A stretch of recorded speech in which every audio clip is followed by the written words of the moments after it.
अच्छा, आजकल एक और बात बड़ी आपको मिलेगी। देखें जी, घर में दो बड़े लड़ पड़े ना, छोटों का कोई काम नहीं है।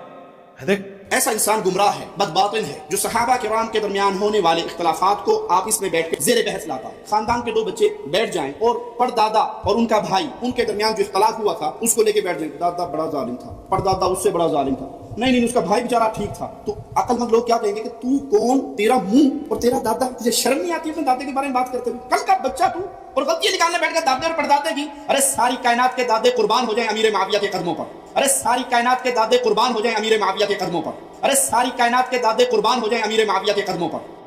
ये वही चीज है जिस तरह वो किसी जमाने में बरेलवी और शिया पब्लिक और अवाम आपको ना मंतिक पेश करती थी। अच्छा, ये बताएं, एक दिन में कितने बंदे मरते हैं जी?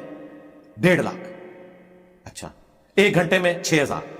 तो अगर एक इजराइल बैक वक्त 1.5 लाख लोगों की रूह कब्ज करता है, जबकि एक दिन में सेकंड 86,000 होते हैं, एक सेकंड के अंदर ऑलमोस्ट 2 बंदों की रूह इजराइल कब्ज कर रहा है, और 2 मुख्तलिफ जगहों पर।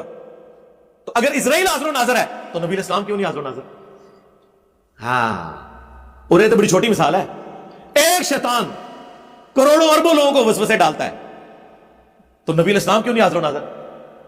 उस टाइम वट चढ़दा सी ना वाबियां नूं, ते क्या कहंदे सन, यार कोई इल्मी गल करो, एक तुसीं मंतिक लड़ाई है। तो सरकार तुसीं भी यही कर रहे हो, तुहाडी मंतिकां भी यही ने। 2 बड़े लड़ पड़े, छोटों का कोई काम नहीं। मामू पार्टी ये केड़ी हदीस है, आयत है बयान कर रहे हो?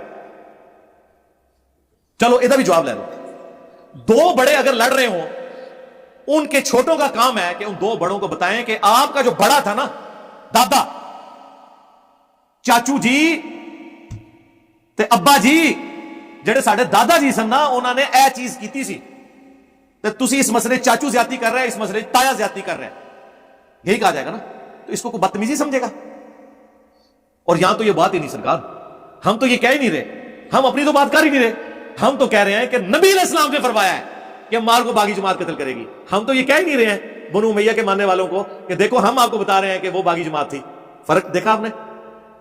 वैसे आप कहते हैं नबी के हदीस है, बड़े से बड़ा बुजुर्ग हो, बल्कि पहले तो ये साहबा को भी रोम जाते थे ना जी, असी अब्दुल्ला बिन उमर की हदीस नहीं मनते, मुट्ठी के बाद दाढ़ी कटने वाली। नबी इस्लाम ने नहीं कटी, असी भी नहीं कटनी। तो हूं नबी सल्लल्लाहु अलैहि वसल्लम किधर गए?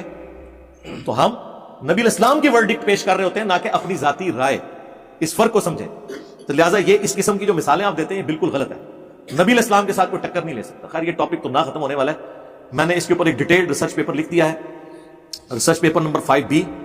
अल्हम्दुलिल्लाह अरबी में सबसे पहले लिखा, उसका उर्दू तर्जमा हुआ, हिंदी तर्जमा हुआ, इंग्लिश तर्जमा हुआ, बंगला जुबान के अंदर तर्जमा, अभी फारसी के ऊपर भी काम जारी है। ऑलमोस्ट सारी मेजर जुबानों के अंदर उसका तर्जमा PDF रखा हुआ है। हमारी वेबसाइट ahlusunnatpak.com से डाउनलोड करें। वाक़या करबला का हकीकी पस मंजर 72 सहीहुल इस्नाद अहादीस की रोशनी में, जिसमें 200 अहादीस हैं, अक्सर बुखारी और मुस्लिम से, और बुखारी मुस्लिम के अलावा जो अहादीस हैं दौरे हाजिर के बड़े बड़े मुहद्दिसीन की तहकीम है। शेख अलबानी की, शेख जुबैर लिज़ई की, शेख शुएब अरनऊत की रहमहुल्लाह अजमईन, शेख गुलाम मुस्तफा ज़हीर साहब की, उनकी भी तहकीम उसमें लगी हुई है। मुख्तलिफ, यानी जितने भी इस दौरे हाजिर के बड़े बड़े जो उलमा है ना, उनकी मैंने उसके ऊपर तहकीम लगाई हुई है। मैंने अपनी तरफ से कोई बात लिखी नहीं है, अहादीस है, वो आप पढ़ें। अगर आपने मुफ्त रिसर्च पेपर मंगवाना है तो सुबह 9 से शाम 5 बजे तक हमारे अकेडमी का नंबर खुला होता है 032159000162। सिर्फ डाक का खर्चा दें, TCS का, फ्री आपके घर सारे रिसर्च पेपर्स आएंगे। 9 रिसर्च पेपर्स हैं और 3 अज़कार कार्ड। उन 9 में एक ये करबला वाला भी है, प्लास्टिक बाइंडिंग के अंदर। 300 रुपया सिर्फ आपने वो TCS का खर्चा देना है, फ्री। अल्हम्दुलिल्लाह पाकिस्तान में जहां कहीं भी, बाहर के मुल्क में मंगवाना है तो यहां कहीं मंगवा लें, फिर आप लोग खुद ले जाएं। उसमें मैंने ये सारा मुकदमा खोल के क्लियर किया है। हम सिर्फ आपको बात समझा रहे हैं प्यार मोहब्बत के साथ। वो बात कहां से कहां शुरू हुई, मैंने कोशिश किया कि ये जो साथ साथ शेड्यूलें छोड़ते हैं ना, मैं जवाब देता रहूं।